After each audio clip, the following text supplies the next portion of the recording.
Hello and welcome back to Your Biz, Your Rules. I'm back with another interview today, and this one is, well, a tiny bit exciting for me because I've got the wonderful Jordana Jaffe here. Hello, introduce yourself, tell everyone about what it is you do. Hi, everyone. So happy to be here, and thanks so much for having me.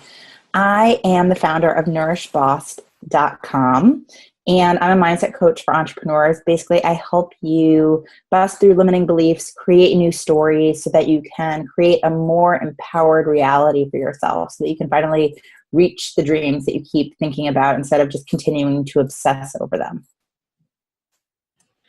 Yeah, I remember back, I don't even know how long ago now, but when Periscope was still a thing. And I miss Periscope.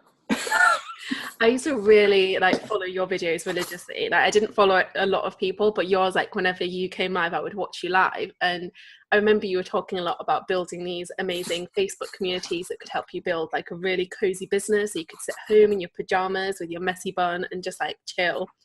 Yeah. And the one word that I always associate with you is cozy, because back then you were cozy and now it's still about the cozy. So I was kind of wondering where this quest for cozy came from. That's a great question. I don't know. I think that, I think it's just always been part of who I am. I think that if you didn't know me in the context of business, if you just knew me, I don't know, maybe from just life, right? Even though they're so closely related in many ways, you would still see me that way, right? So I think it's just who I am. And I think that's kind of when I've never called myself an expert in branding or anything like that. And it's funny because I know we're going to talk about this later, but in the Positive Mindset Sisterhood, the membership program that I created, there's going to be an upcoming masterclass at some point called something like The Art of Being You, or something like that, just to talk about, because as I said, I don't consider myself a branding expert, but I feel like a lot of people are how do I stand out? How do I make myself seem different? And all that stuff. And I think it's just the allowance, the giving permission to yourself to just be who you are, right? And when you truly own who you are, whatever that is, right? Maybe you're really quirky, or maybe you love to travel to really off the beaten track places, or maybe you're obsessed with cats. I don't know, it could be lots of different things. People start to, I think two things happen. People start to connect you with that thing, right? That you kind of kept associating me with cozy. And I think at the same time, it's so easy for that to happen because I'm never intentionally being cozy. I'm not time to be cozy. It's just time to be me, right? So there's no effort in it. It's just time to breathe. You know what I mean?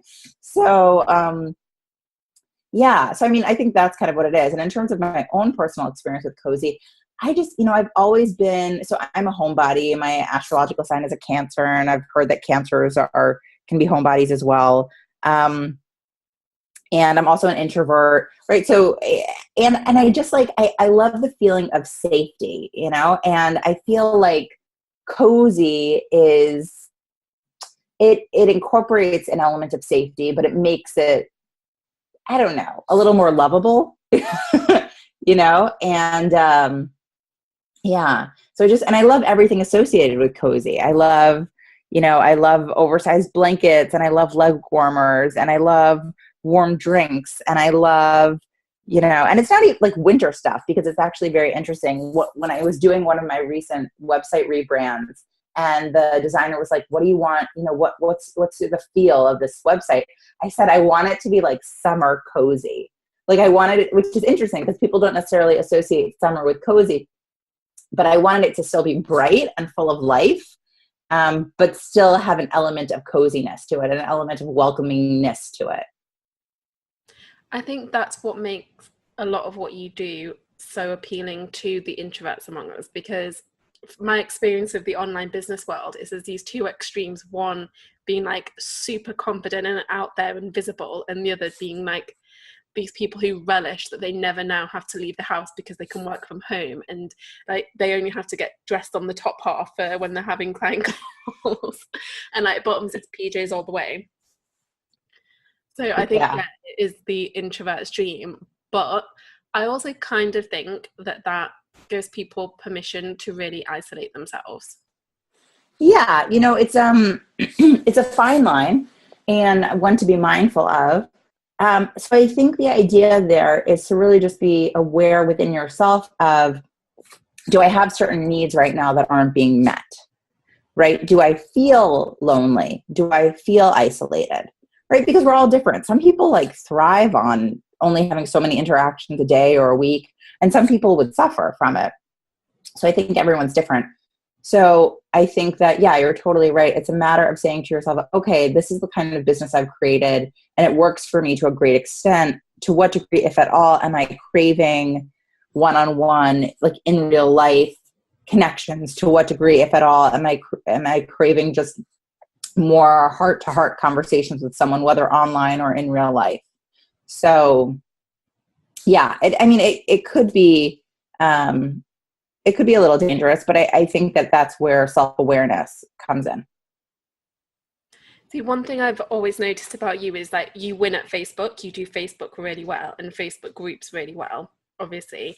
But you managed to create these environments where it does still feel connected and it feels good to be there. Because I've got a very, like, I don't even want to say love-hate relationship with Facebook, because it's more like I hate a lot of the time. Like, I go on there for 5 minutes and I just like walk away feeling like drained and just like all of the energy is being sucked out of my body.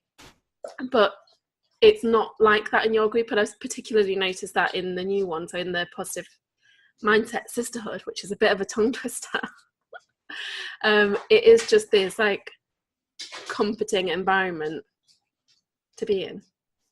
Yeah, it's funny because I, perhaps surprisingly enough, have a bit of a love-hate relationship with Facebook too. And even in like my heyday of Facebook groups, when I was really, really into them, when I was exclusively teaching about them and all that stuff, I mean, the hate part was more just like that it got so overwhelming sometimes, and it felt like, you could be in kind of a virtual Times Square, which was a little troubling, and that you could fall down this rabbit hole of notifications upon notifications upon notifications, and it would get really overwhelming.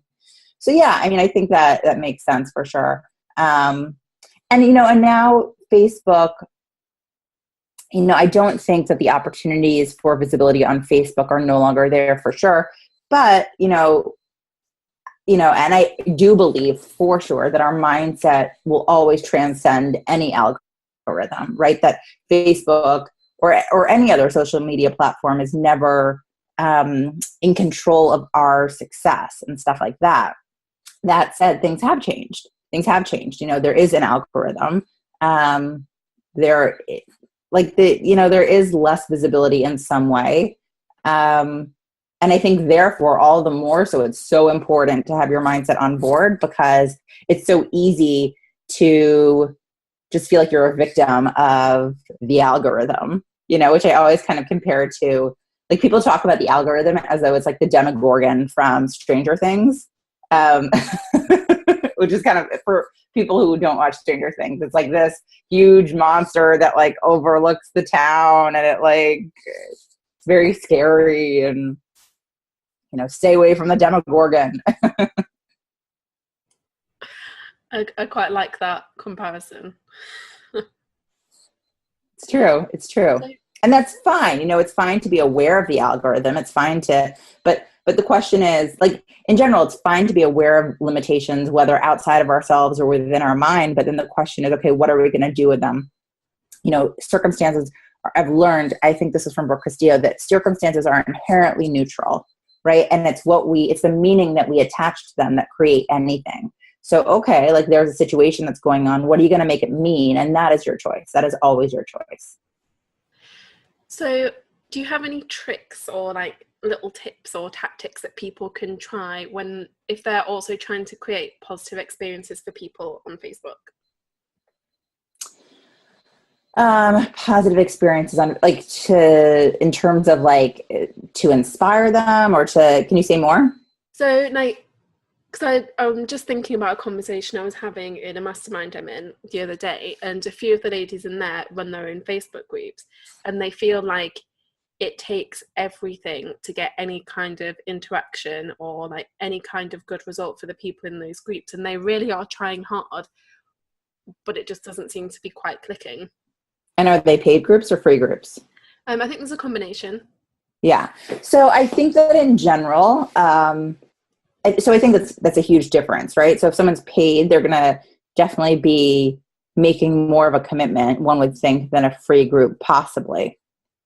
In terms of increasing engagement, I mean, I think that it comes down to a few things. I think the first thing is major consistency on your part, right? I've always said that your community will only be as active and inspired and happy and whatever as you are, right? So I think that's really important.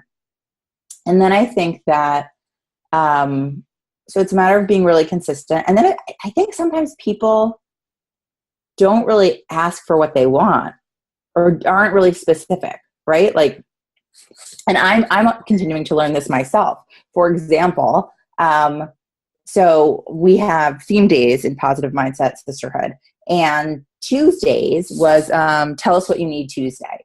And basically what I just said was like, tell us what you need Tuesday. And then underneath it said like, share with the community how we can support you. And, we did it only for the first time this past week.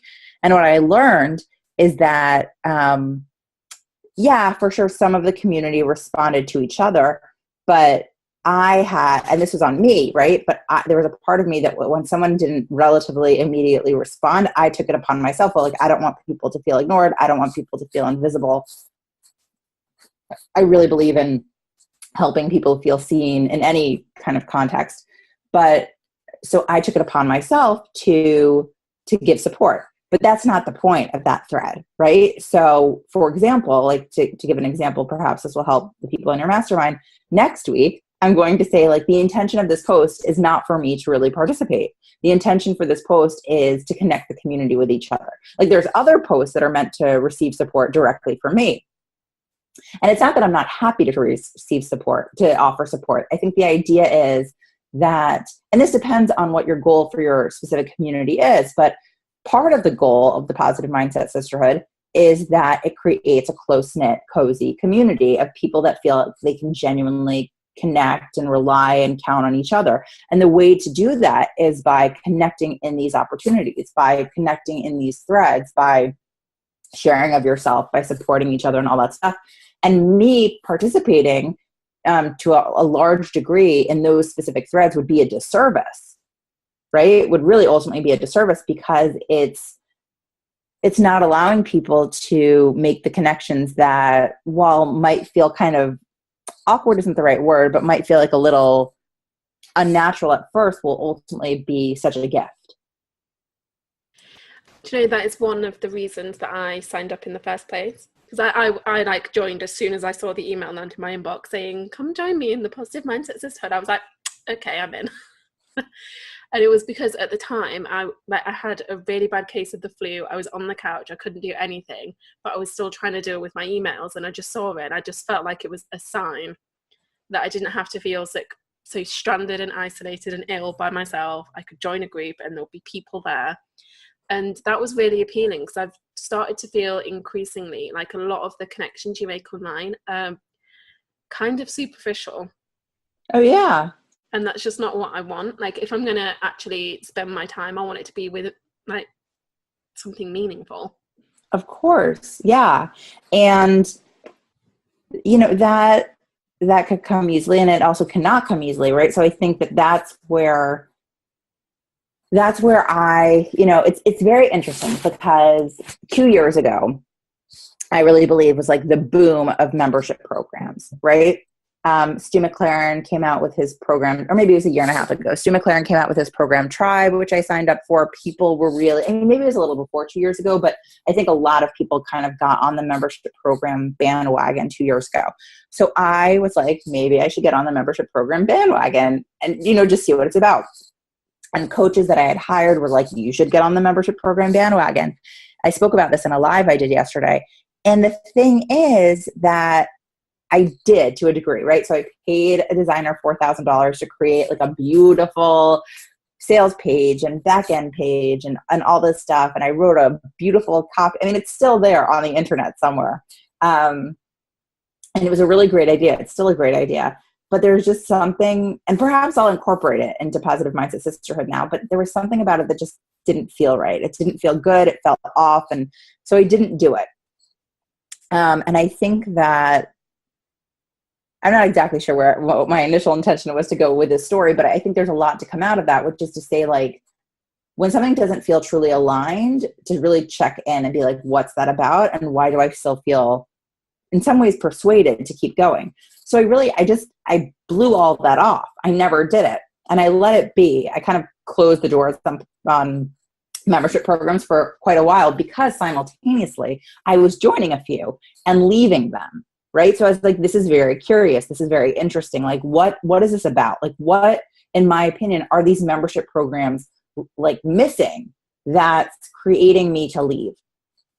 Right. Because I want to be mindful of that so that if I create my own, I'm aware of the missing link for me, the missing piece.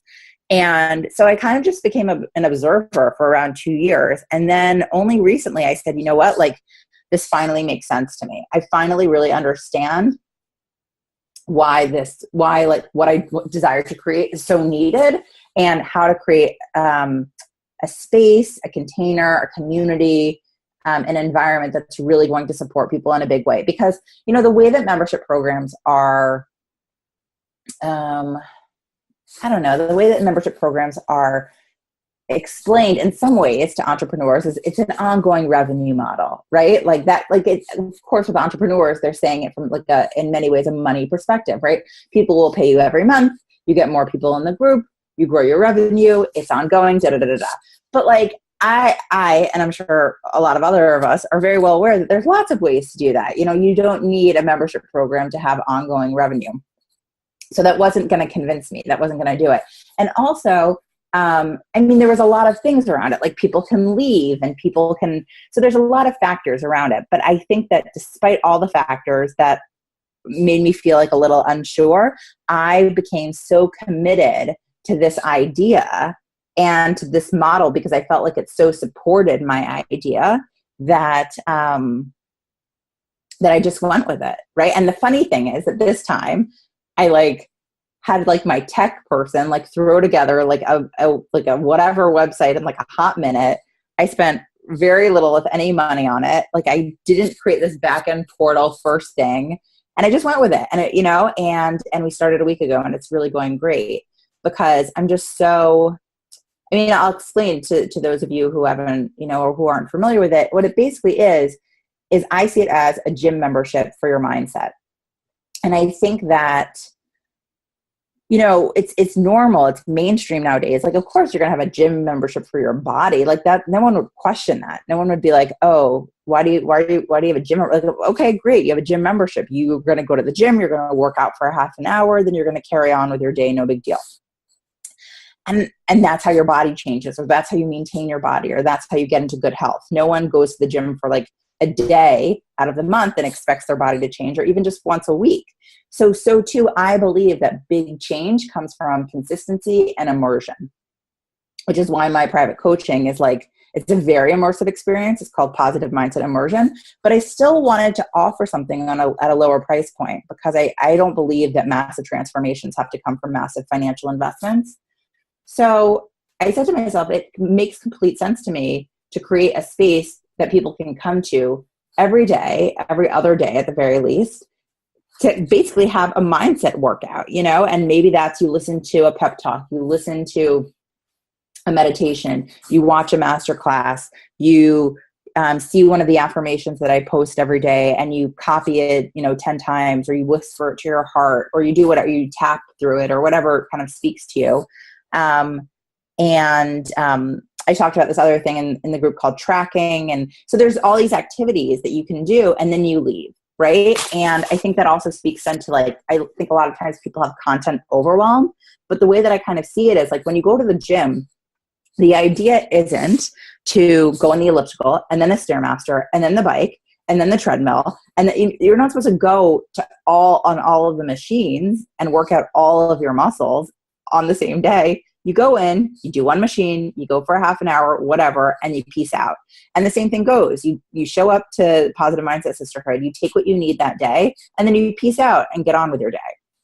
So I'm really committed to that idea. I think it's really essential because a lot of people today don't yet have what they desire. And I think that we're still really stuck in this belief of the reason I don't have what I desire is because of strategy. Or even because of like external resources. Like I don't have what I desire because I don't have enough money. I don't have what I desire because I don't have enough time. So it's all these stories that we create. And I basically don't believe that. I believe that the issue is your mindset, right? The issue isn't like these outside resources. This issue isn't like that you haven't mastered the webinar. The issue is your brain, not your brain, but like your headspace, your mindset, like what you're telling yourself, how you believe yourself to be. So if you can shift that, if you can shift how you start talking to yourself, if you can shift how you start believing things about yourself, everything will change, right? So that's kind of how I see it and why I'm so into it right now. I think one of my favorite things about the group is that there's like actual practical stuff in there that you can take away and do. Because my experience of, because I've only like really dabbled in a lot of the mindset and personal development stuff before, and there seems to be this overwhelming thing that you're just supposed to know and figure it out. And when you are sort of either a bit of a skeptic or it's a bit new, it's just like, oh my God, overwhelmed. Like, what do I do now?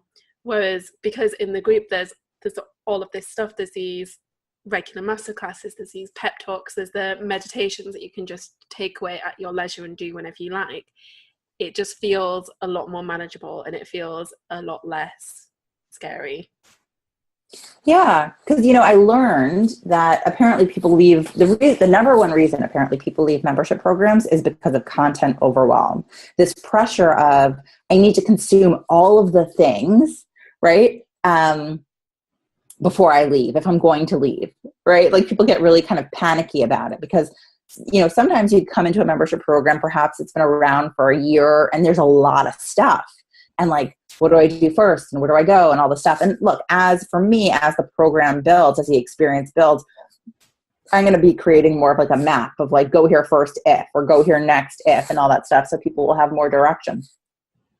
But I think you're totally right. I think that it really helps for people to have direction. And as things go on, there will be more of a direction for people, which I'm really excited about. And it's actually so funny that you said that about the practical, because now you've reminded me and also inspired me that when like a bunch of months ago, I created 30 free mindset hacks. So I'll now add that to the group so people can have that as a resource as well. So that, because that's all practical, because I'm not anti the practical. I think that practical is really smart. But it's more practical when it comes to mindset stuff than practical around like, do this to have a better conversion rate, Because the thing is, this is what I've learned, and I think this is so crucial.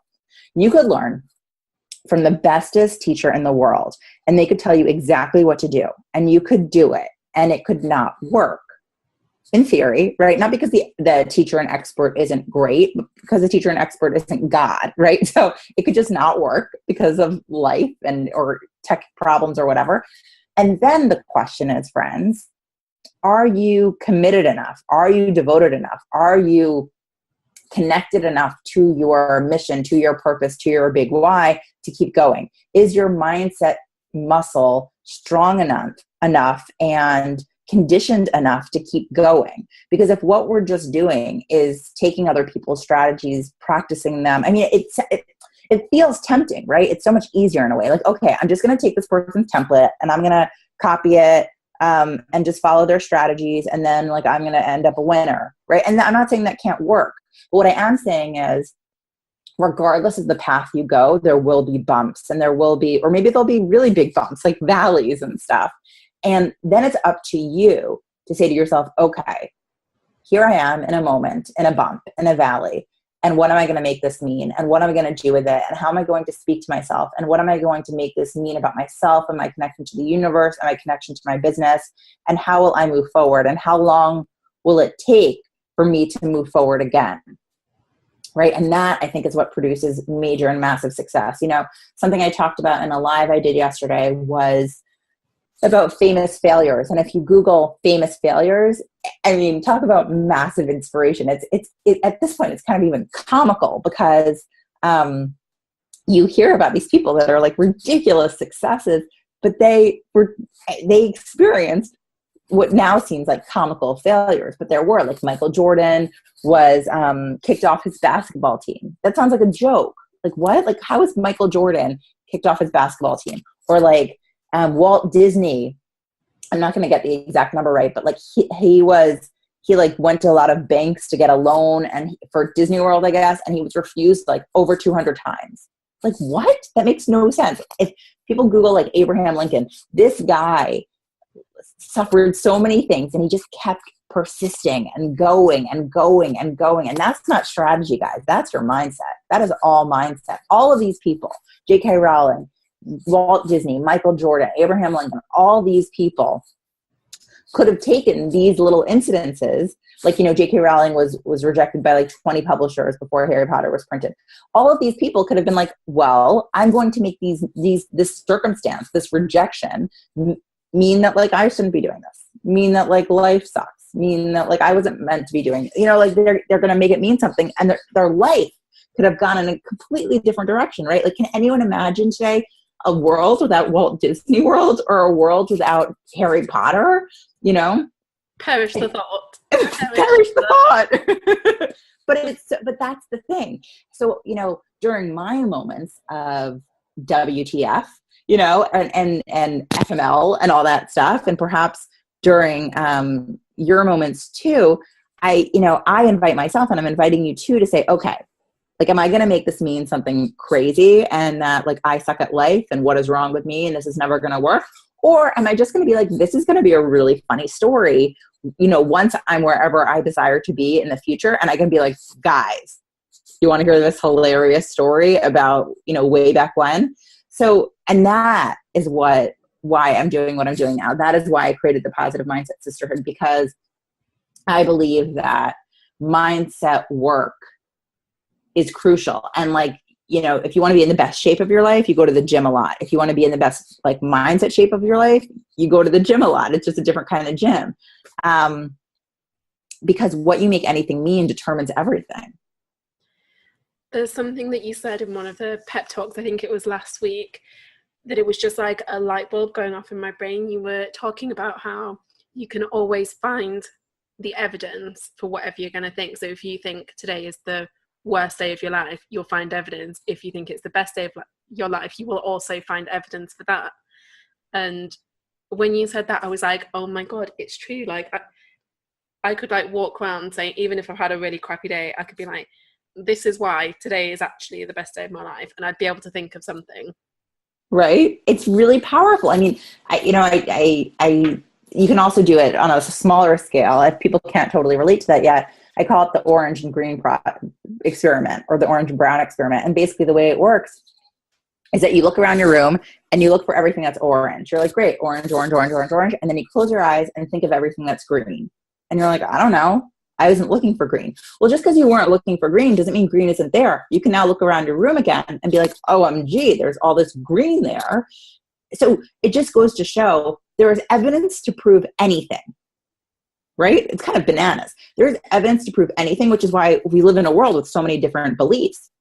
The question is, you know, I think a big question for myself and a big question for my clients and community is, how do you genuinely start believing a new belief when what you currently believe, even though you know logistically it's not fact, it feels in your heart like a fact. You know, it feels so true because you've been believing it for so long. And it comes down to just seeking new evidence, tracking the evidence ongoingly every single day, because that is how you create a new belief. I believe that beliefs are buckets, and the buckets get heavier every single time you throw new evidence in. And you might not even be aware that you're throwing evidence in, but that would kind of show up as you being like, here we go again. Or of course, like, you know, people are going to rip me off. Boom, like throw it in the evidence bucket. Or like, of course on the flip side, of course I make money every day. Boom, throw it in the bucket. So the question ultimately is, what belief do you really want to believe? What do you currently believe? And are you willing to start collecting and seeking out evidence to support the new belief? So this is almost embarrassing to admit, but I've actually made this part of my morning journaling thing that I do. So, because like one of the things that I would always think before is like, oh my God, I'm like failing at life. Like everybody hates me. Like nobody really wants to work with me, which is insane because I'm fully booked. So people do in fact want to work with me, but I still thought those things. So now I have I've called it the evidence log. So like I write, I am a success, the evidence log, and then write a list of like the things that I've done like in the previous day or whatever that just come to mind that prove that in fact I'm not a total failure at life every day. Yes, I love it. That's tracking. That's what we were talking about tracking. It's about creating a new belief, deciding on your new belief. Or if you're not sure what your new belief should be, think about the most dominant negative belief you have about yourself.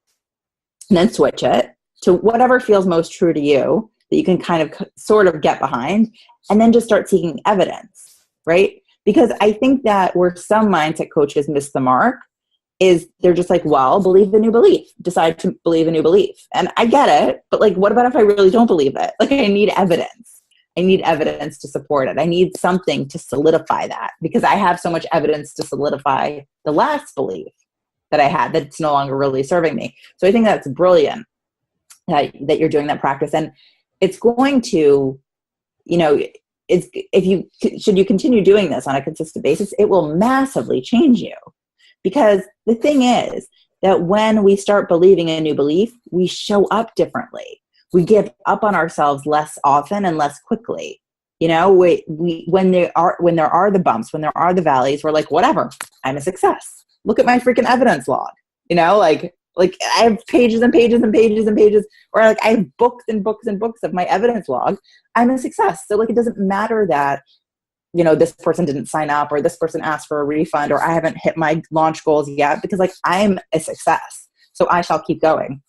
I shall keep, showing up. I shall keep serving when other people who don't have that belief embedded into them just yet will be like, well, I suck. Why bother? Why even bother? I should just throw in the towel and just, as much as I'm all for watching Netflix, like just like binge watch Netflix for the rest of the week and just give up on my dreams because like, why bother? It's not going to work. But when someone like you has been tracking their beliefs ongoing basis, you won't do that. And that's huge. I think that's another reason that I really wanted to sign up to the Positive Mindset Sisterhood, because I knew it would give me some level of accountability, even though there's like no one there saying like, what have you done today for your mindset and give me your reports today, like tick this box now and let me know what you've accomplished. But the fact that I am paying for it and I'm there in the group and I see the stuff that's going on, it reminds me like, no, today I need to check in with myself, today I need to do this. And it's always that little reminder to do the work. Yeah.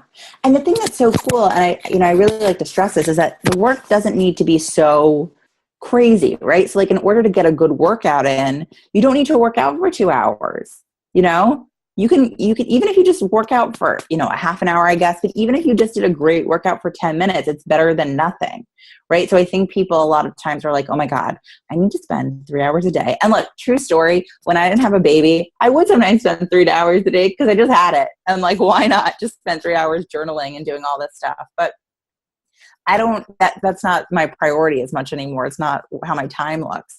So yeah, it doesn't take a long time. What it does take is a commitment. It does take consistency, and it does take a level of immersion, which is what my commitment was. And, speaking of accountability, it's very interesting. I think accountability is important. So what I'm going to start doing starting in the next few days is every week there's going to be a thread where people, if they want to, like no pressure, but it's available to them to pair up as accountability partners simply for that week.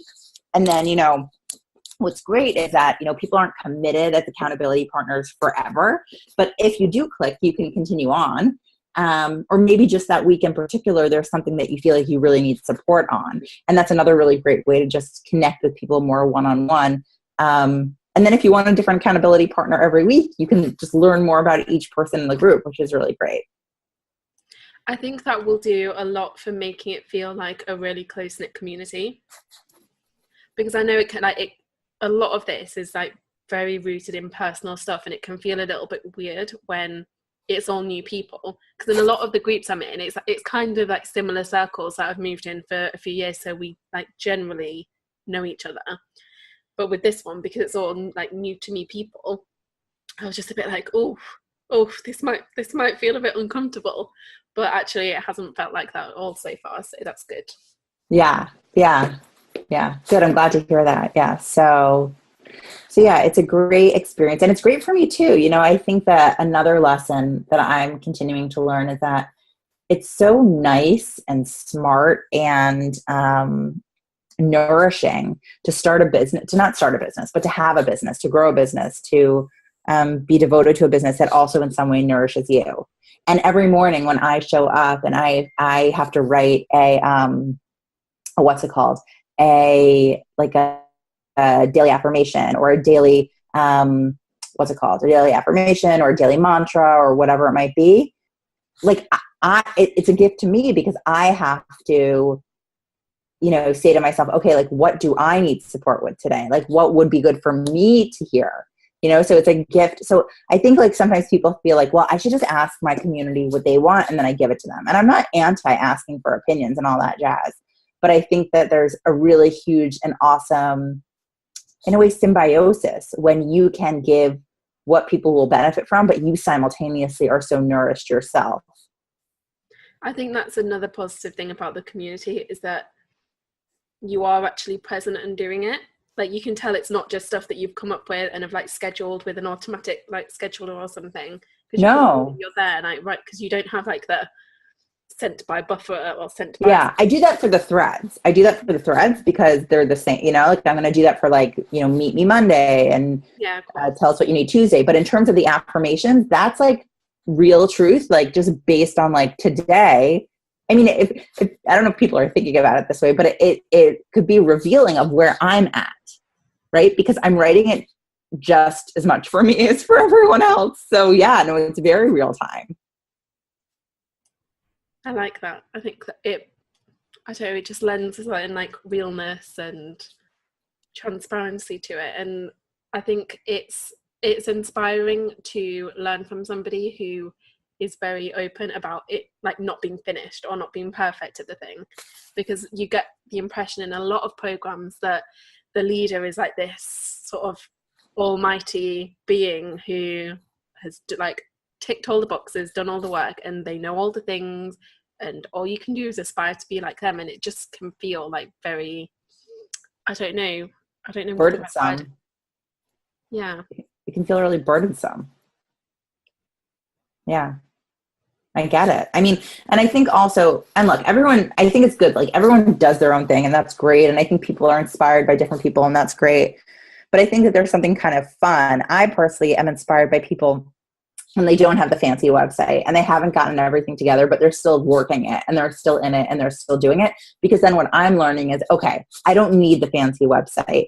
And even if I don't need the fancy website no matter what, I definitely don't need it because there's proof of this other person who didn't have the fancy website and she's like rocking it. I remember my first business coach in like 2008 she had like just crossed $1 million at that time. And she had like the crappiest website known to man. And I was astounded. I was like, how did you possibly make $1 million and have this horrifying website? Like, and you know, it was like I was being simultaneously judgmental, but simultaneously like, this is blowing my mind and like so massively inspiring because it just shifted my thought of like, oh, like you don't have to make $1 million because you have this like schmancy pants website, or like, oh, you know, it was just really cool. It's really cool when someone just, I don't know, like dismantles your own beliefs that weren't serving you in the first place. It's evidence, that right there. Evidence. For the evidence log. Yeah, for the evidence log, definitely.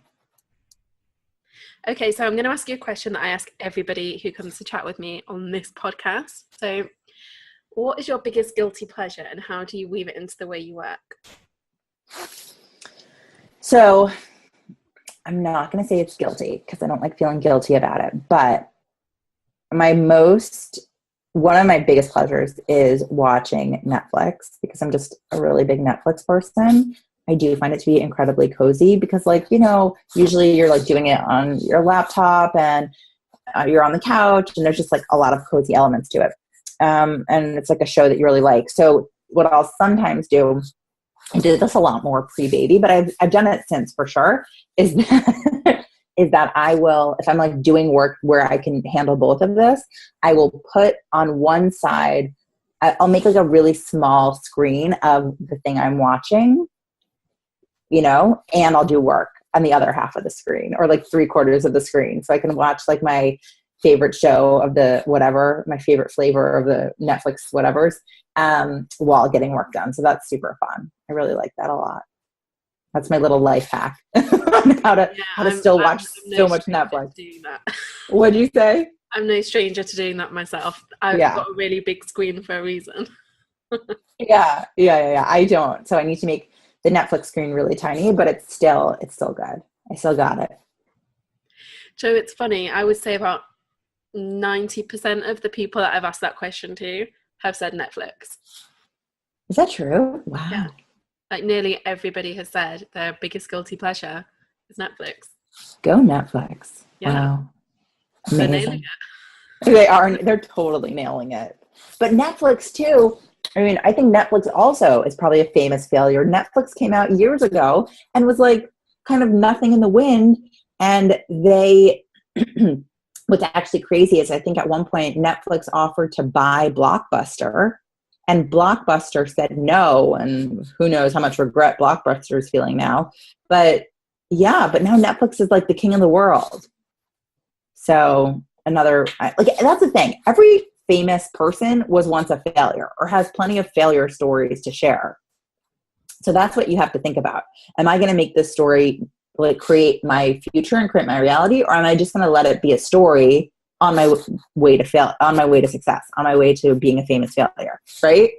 Right. And I mean, now if somebody says they don't have Netflix, you just look at them with suspicion.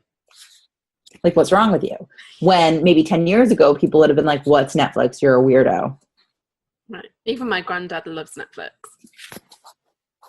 There you go. Okay, so to finish up, tell us where we can find you online.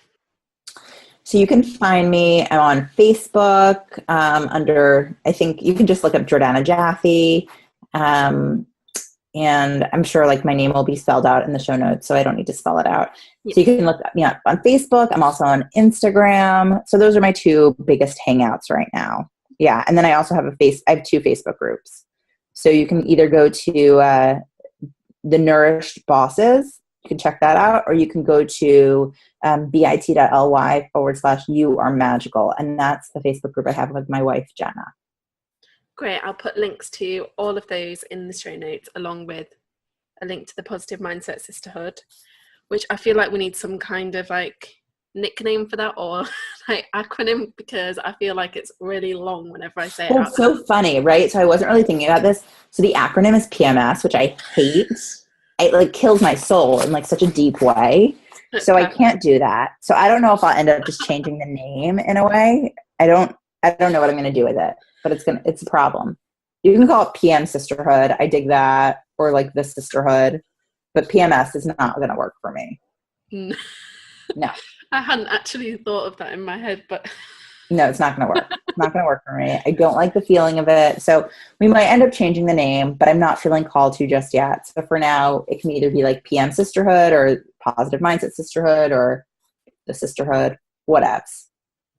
Yeah, okay, so I will put links to the Sisterhood in the show notes so everyone can come check that out too. Awesome. I recommend it, and as my listeners will know, I'm fairly skeptical about a lot of inner work stuff, so that should be a testament to how good it is. Oh, yay. Yeah, and guys, so my plan is to close doors March 31st at 11:59 p.m. If this episode goes live after, and for whatever reason, you can't get in, please email me. You can just go to my website, nourishboss.com, and go to the contact page and email me, and I'll make sure that you guys get in. But make sure to do it, within a day. Otherwise, we can't make it happen. Great. Excellent. I will put that in bold in the show notes as well, so everyone sees that. Awesome. Thank you so much for joining me today. It's been great to chat with you. You too. Thank you so much. Thank you for listening to Your Biz, Your Rules. I hope you enjoyed listening to this episode as much as I enjoyed creating it. If you'd like to learn a little bit more about weaving personality into your business, please feel free to hop over to my website, darapaddy.com. That's where you'll find all kinds of resources and all kinds of inspiration for just being a little bit more you online, because it is possible.